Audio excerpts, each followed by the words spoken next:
Nature of electron, इसको बोलते हैं इलेक्ट्रॉन की द्वैत प्रकृति, इलेक्ट्रॉन की द्वैत प्रकृति। तो सुनिए, यहाँ पर हम लोग इलेक्ट्रॉन्स कहें चाहे कुछ भी कहें, स्मॉल पार्टिकल, जैसे इसको बोलेंगे माइक्रोस्कोपिक बॉडी। सुनो जी, एक पॉइंट क्या होगा, माइक्रोस्कोपिक बॉडी मतलब ये होता है कि ऐसे छोटे कण जिनको आप आंखों से देख ना पाओ, उनको बोलेंगे माइक्रोस्कोपिक बॉडी। सुनिए, माइक्रोस्कोपिक बॉडी का मतलब ऐसे छोटे छोटे कण जिनको आप आंख से नहीं देख पाएंगे, उनको बोलेंगे माइक्रोस्कोपिक बॉडी। जैसे इलेक्ट्रॉन, प्रोटॉन, न्यूट्रॉन, ठीक है। परमाणु भी तो होता है छोटा, लेकिन परमाणु के और छोटे छोटे खंड होते हैं, इलेक्ट्रॉन, प्रोटॉन और न्यूट्रॉन। इलेक्ट्रॉन के बारे में खास करके बात किया गया चैप्टर्स में ना, कि चूंकि हम लोग इलेक्ट्रॉन्स का ही निकालते हैं परमाणु क्रमांक ना, तो इलेक्ट्रॉन से हम लोग सीखते हैं विन्यास करना, इलेक्ट्रॉन से निकलता है बैलेंसिंग, सारी बात इलेक्ट्रॉन पर डिपेंड होता है। तो ड्यूअल नेचर ऑफ इलेक्ट्रॉन ये है क्या, इलेक्ट्रॉन की द्वैत प्रकृति क्या होती है। सुन लीजिए, एक साइंटिस्ट थे डी ब्रोगली, समझ गए, डी ब्रोगली, द नहीं, डी ब्रोगली, ठीक है, डी ब्रोगली। तो डी ब्रोगली कंसेप्ट है, सुन लीजिए, इनको बोलेंगे डी ब्रोगली कंसेप्ट। ये क्या हुआ था, तो इन्होंने क्या बताया, सिंपल बोला जी, इन्होंने बोला ना कि अगर इलेक्ट्रॉन हो या कोई भी छोटा कण, अगर वो वृत्तीय पथ पर गति करेगा, वृत्तीय पथ पर, इलेक्ट्रॉन गति कहाँ करता है जी, कक्षाओं में, ये तो पता है ना। इलेक्ट्रॉन गति कहाँ करेंगे, कक्षाओं में। और कक्षक कैसे होते हैं, वृत्ताकार होते हैं, गोलाकार होते हैं ना जी।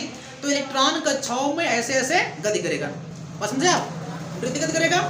अब यही बोला इन्होंने कि इलेक्ट्रॉन जब वृत्तीय कक्षा में गति करेगा तो उसमें दो नेचर होते हैं।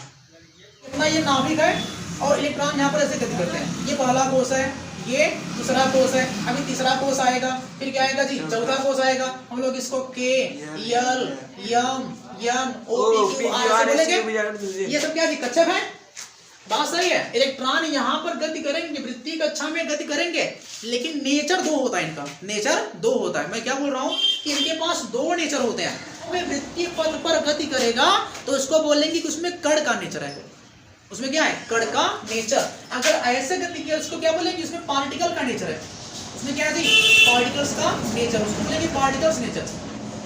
समझिए बात को मैं क्या बोल रहा हूँ। अगर इलेक्ट्रॉन वृत्तीय कक्षा में गति कर रहा है, इसका मतलब उसमें कण वाले गुण हैं, लेकिन कण के साथ साथ वो तरंग के रूप में भी गति करता है। कैसे, इलेक्ट्रॉन ऐसे भी गति करेगा, ऐसे भी गति करेगा। इलेक्ट्रॉन देखो जी, यहाँ पर गति कर रहा है, समझ, इलेक्ट्रॉन यहाँ पर गति कर रहा है, ठीक है, इलेक्ट्रॉन यहाँ पर ऐसे गति कर रहा है, लेकिन इसके अलावा इलेक्ट्रॉन इस प्रकार से भी गति करता है, समझ गए। तो इलेक्ट्रॉन में दो क्वालिटी होती है, एक तो जी वृत्ताकार पथ करेगा, ठीक है, लेकिन कैसे करेगा, वेव के रूप में करेगा, इसको बोलेंगे वेव नेचर। इसे क्या बोलेंगे आप, वेव नेचर। तो देखो मतलब कंफर्म फाइनल ये है, इलेक्ट्रॉन वृत्तीय पथ पर गति करता है, बात सही है, क्योंकि नाभिक के चारों ओर ही गति करेगा, कहीं ये अपनी कक्षा को छोड़कर के बाहर नहीं जाएगा, ठीक है, क्योंकि इसमें अट्रैक्शन फोर्स होते हैं, ये कहीं बाहर नहीं जाएगा। यार ये दूसरा कक्षक ना इतना मोटा होता है, कहां से कहां तक देखो, यहां से लेकर के यहां तक, समझे आप। तो कक्षक यहां से लेकर के यहां तक कितना मोटा होता है, इलेक्ट्रॉन यहां नहीं मिलेगा इस रेखा में, नहीं, इलेक्ट्रॉन यहां से लेकर के यहां तक चाहे जहां मिल सकता है, समझे आप। कक्षाओं में इलेक्ट्रॉन जो है ना जी, यहाँ पर नहीं मिलेगा, पॉइंट भी आपको कभी नहीं मिलेगा। इलेक्ट्रॉन इतने रेंज में कहीं भी मिल सकता है, समझ गए। इसलिए कक्षक का परिभाषा क्या होता है कि इलेक्ट्रॉन के चारों ओर का, इस न्यूक्लियस चारों का, इस नाभिक के चारों ओर का वह विमीय क्षेत्र, मतलब चारों तरफ का, न्यूक्लियस के चारों तरफ का वो विमीय क्षेत्र जहां पर इलेक्ट्रॉन के पाए जाने की संभावना अधिकतम होती है, उसे क्या बोलेंगे आप, कक्षक। उनको बोलेंगे ऑर्बिटल्स। तो ऑर्बिटल्स आप एक लाइन को नहीं बोल सकते हैं, इतने रेंज को बोलते हैं, क्योंकि इसमें इलेक्ट्रॉन चाहे जहां हो सकता है। अब इन दो कक्षाओं के बीच में इधर देखो स्पेस है, इतनी दूरी पर इलेक्ट्रॉन कभी भी नहीं मिलेगा, समझ गए। तो दो कक्षाओं के बीच में स्थान कुछ ऐसा होता है जहां पर इलेक्ट्रॉन मिलता ही नहीं, ठीक है। और इस चीज को बोलेंगे आप नोडल प्लेन, इसको बोलते हैं नोड, इसे क्या बोलेंगे आप, नोड बोलते हैं, समझ गए। इसे क्या बोलेंगे आप, नोड। ध्यान दीजिए, कक्षाओं के बीच में जहां पर इलेक्ट्रॉन्स की प्रायिकता 0 होती है, नहीं मिलेगा, उसे क्या बोलेंगे, नोड, समझ गए। तो नोड भी होता परमाणु में नाभिक होगा, कक्षाएं होंगी, उनके बीच में क्या होगा, नोड होता है जहां पर इलेक्ट्रॉन नहीं मिलता है। कितने को बोलेंगे नोडल प्लेन, समझ गए, ये पॉइंट है। तो डी ब्रोगली केवल यही बोला था कि इलेक्ट्रॉन में दो क्वालिटी होती है, एक पार्टिकल्स का और एक वेव का, समझ गए। इसको सिद्ध करने के लिए एक्सपेरिमेंट कराए गए हैं, डाल्टन किया है एक्सपेरिमेंट, और एक दो वैज्ञानिक है डेविसन एंड जर्मर, समझ गए, डेविसन एंड जर्मर। उन्होंने एक्सपेरिमेंट करके सिद्ध किया है कि इस इलेक्ट्रॉन में दो क्वालिटी होती है, एक गुण का, एक पार्टिकल का होता है, और एक क्या होता है जी, वेव का, तरंग का नेचर होता है, समझ गए। एक बात समझिए कैसे कैसे आता है, देखिए। तो इलेक्ट्रॉन की द्वैत, इसको क्या बोलेंगे, तरंग दैर्घ्य जो होता है वो c/v होता है। c क्या है, प्रकाश की चाल है, और ये क्या है, ये क्या है, फ्रीक्वेंसी, इसको बोलेंगे आप फ्रीक्वेंसी, समझ गए, ये फ्रीक्वेंसी होता है। अभी देखिए, अगर आप निकालेंगे, समझ देखिए कैसे आएगा, कितना बढ़िया जी। देखो E = hv है, E = mc² है, तो हम लोग इस E के जगह पर क्या लिखेंगे, hv। देखो कितना बढ़िया आएगा, अभी हो जाएगा hv = mc², समझ गए। और हमको पता है कि P = mv भी होता है, अपान कर लेंगे आप P = mv। ये कहाँ से मिला, अरे ये संवेग है जी, द्रव्यमान गुणे वेग को क्या बोलते हैं, संवेग बोलते हैं। इलेक्ट्रॉन मूव करेगा ना, उसमें द्रव्यमान और वेग होगा, तो क्या निकलेगा, उसका संवेग निकल जाएगा। अब बताइए, और ये जो भी है ये क्या जी, वेलोसिटी है, ध्यान दीजिए मैं क्या कर रहा हूँ, ये भी क्या जी, वेलोसिटी, सुनो, ये भी क्या है, वेलोसिटी है, वेलोसिटी। और ये अपना c क्या है, वेलोसिटी ये भी है, लेकिन किसकी, प्रकाश की। अगर ये वेलोसिटी किसकी हो जाए, लाइट की हो जाए, लाइट की हो जाए, तो जो v होगा वो c के बराबर हो जाएगा। तो यहाँ पर क्या हो जाएगा जी, hv = देखो ये क्या हो जाएगा, mc² अपान p = क्या हो जाएगा जी, mc हो जाएगा। देखिए अब क्या करेंगे आप, m से m कैंसिल ना जी, और एक c से एक c कैंसिल, तो pv अपान hv अपान p = क्या जाएगा, c आ जाएगा, ठीक है।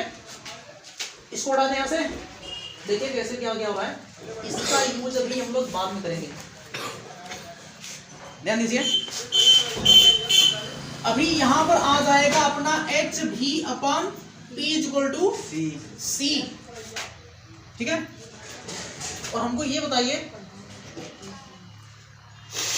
ये जो अपना हम लोग इसको p निकालें, p इक्वल निकालें, p इक्वल देखो क्या आएगा, अगर निकालेंगे p का इक्वल तो क्या हो जाएगा, p = आएगा hv/c, समझे आप, हाँ आ जाएगा।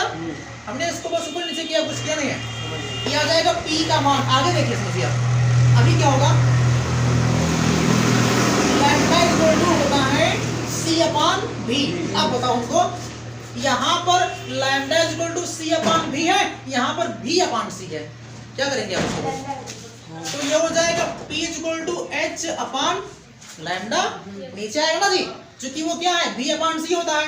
अभी आप निकालेंगे ये देखो, ये हो जाएगा p, आप निकालेंगे लैम्डा = हो जाएगा h/p, और p = क्या होता है, mv होता है, रख देंगे फार्मूले में, तो आपको मिल जाएगा लैम्डा = h/mv,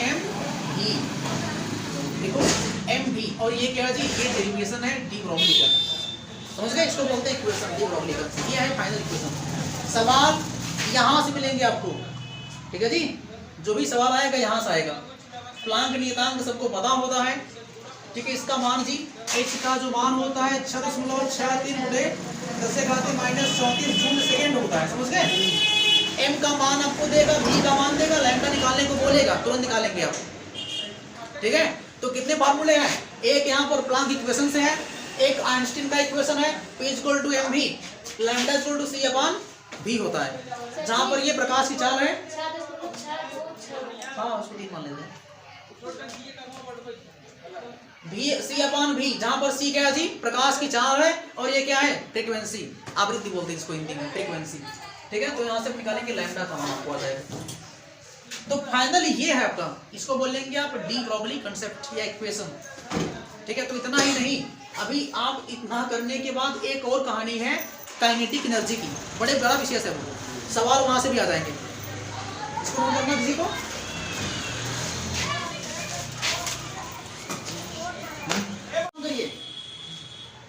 दोनों साइड 2m से गुणा कर दो, 2m से गुणा कर दो साइड, यस सर। 2m से गुणा। देखो यहाँ पर क्या हो जाएगा, 2m के ई इक्वल टू 2/2, ये हो जाएगा m स्क्वायर ना। जब m लाएंगे हम क्या हो जाएगा, m स्क्वायर v स्क्वायर। देखो मैं क्या किया थी, दोनों साइड 2m से गुणा किए हैं, 2m यहाँ से भी और 2m यहाँ से भी। देखो 2 और यहाँ पर m से क्या बन जाएगा, m स्क्वायर बन जाएगा। अब ये बताओ, इधर 2 से 2 कैंसिल हो गया, ये हो जाएगा अपना 2m के E is equal to mv का होल स्क्वायर। अगर निकालेंगे अभ्यास से mv का मान तो क्या आएगा बताओ, और हम निकालेंगे यहाँ पर mv का मान तो क्या आएगा, mv का मान क्या आएगा, सुनो इधर हो जाएगा mv इज इक्वल टू क्या हो जाएगा, अंडर रूट में 2m के इंटू ई।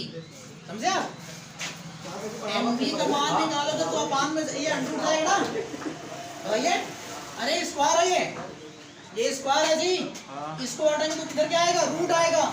और इस mv का मान कहाँ रखेंगे आप, इक्वेशन में, समझ गए तो क्या आएगा, देखो इधर मिलेगा lambda is equal to h upon under root में क्या मिलेगा जी, 2m के इंटू ई। देखो ये अपना है विशेष इक्वेशन, समझ गए, ये सबसे लंबा इक्वेशन है यहाँ का, इस कंसेप्ट का, समझे आप। सवाल यहाँ से आएंगे और यहाँ से, दो जगह सवाल आते हैं, ठीक है। एक तो ये है फार्मूला, एक ये फार्मूला होता है।